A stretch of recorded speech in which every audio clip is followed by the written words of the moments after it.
Salut tout le monde, quatrième jour du RPG Day 2024. Aujourd'hui la vidéo elle sort un petit peu tard parce que j'ai travaillé sur des écrits toute la journée, mais c'est pas grave, ça reste encore le quatrième jour. Donc de quoi est-ce que je vais vous parler aujourd'hui, de quoi je dois vous parler? Eh bien aujourd'hui le thème c'est un JDR avec de sublimes illustrations.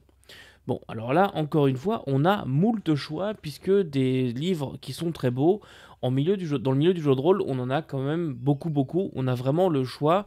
Après, c'est toujours une question de goût de chacun. Qu'est-ce qu'on trouve joli, qu'est-ce qu'on trouve moche, machin. Il y a des choses que moi je trouve magnifiques. Exemple, Against the Dark Master. Pour moi, c'est un des plus beaux livres de jeu de rôle que j'ai vu ces dernières années. Mais il y a plein de gens qui vont vous dire que le noir et blanc, c'est moche. Moi, c'est mon style d'illustration préféré. Vous voyez comme quoi on n'a pas tous les mêmes goûts, pas tous les mêmes affinités. Mais il fallait faire un choix et j'ai décidé de vous parler de Numenera avec ce supplément-là qui s'appelle The Glimmering Valley, donc la vallée scintillante, que je trouve très très très beau. Alors bon, déjà la couverture, je la trouve vraiment très très belle. Numenera, c'est un jeu que j'aime énormément, duquel je vais vous parler.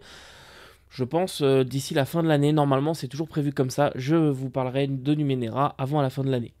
C'est un jeu qui est difficile à aborder Numenera pour les gens qui connaissent pas. C'est toujours un jeu qui est un peu particulier. Puisque beaucoup de choses sont très étranges. C'est très très Monte Cook dans l'âme. C'est-à-dire que c'est beaucoup de choses weird. Beaucoup de choses bizarres, étranges. Les concepts à expliquer sont pas forcément les plus simples. Et il y a un peu beaucoup de choses qui se côtoient.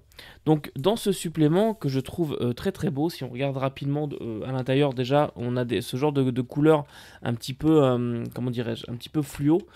J'aime vraiment beaucoup ce qu'ils ont fait comme jeu de couleurs, etc. La maquette toujours très claire et les illustrations donc ressemblent à ce genre de choses. Et je le trouve parfait. Honnêtement, je le trouve parfait niveau mise en page, au niveau des PNJ, bah, ça ressemble à ça. Moi, je les trouve très très beaux ces PNJ. Bref, je suis conquis par ce supplément et par les créatures que l'on va pouvoir y découvrir. Donc, de quoi s'agit-il précisément pour The Glimmering Valley? C'est un supplément qui arrive un petit peu tard dans la vie de Numenera, mais il faut savoir qu'il y a une deuxième édition de Numenera qui est sortie et ce supplément arrive assez tôt dans la vie de cette seconde édition. Et de quoi s'agit-il? Eh bien, il s'agit d'un bac à sable, d'une région de bac à sable, pour débuter à Numenera, qui a été fait exprès pour prendre les concepts de Numenera et les emmener en douceur à des gens qui ne connaissent pas du tout l'univers, pour éviter d'avoir justement cet effet de «Oh, il y en a trop, c'est trop bizarre, je comprends pas tout, machin». On va commencer dans cette vallée, donc The Glimmering Valley. Il y a des habitants, il y a un village, des embûches qui vont être classiques pour des gens qui viennent aussi du médiéval fantastique. Donc on va avoir une attaque de bandits, ce genre de choses. Et petit à petit, comme ça, on va découvrir toute une histoire, ce qui fait la particularité du monde de Numenera, du 9e monde. On va découvrir tout ça, toutes ces histoires, machin, et on va l'amener en douceur. Donc on a cette région dans laquelle on va avoir une histoire qui va être tissée avec un fil rouge pour former une campagne, mais en même temps, bah, si on n'a pas envie de faire la campagne, qu'on veut juste avoir le bac à sable, bah, on a plein de bouts d'intrigue sur lesquels on va pouvoir s'accrocher pour créer notre campagne.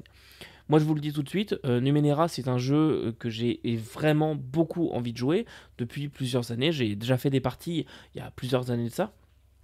Mais je veux y retourner et je veux emmener des nouveaux joueurs dedans et pour ça je vais me servir de ce supplément, c'est pour ça que je l'ai acheté.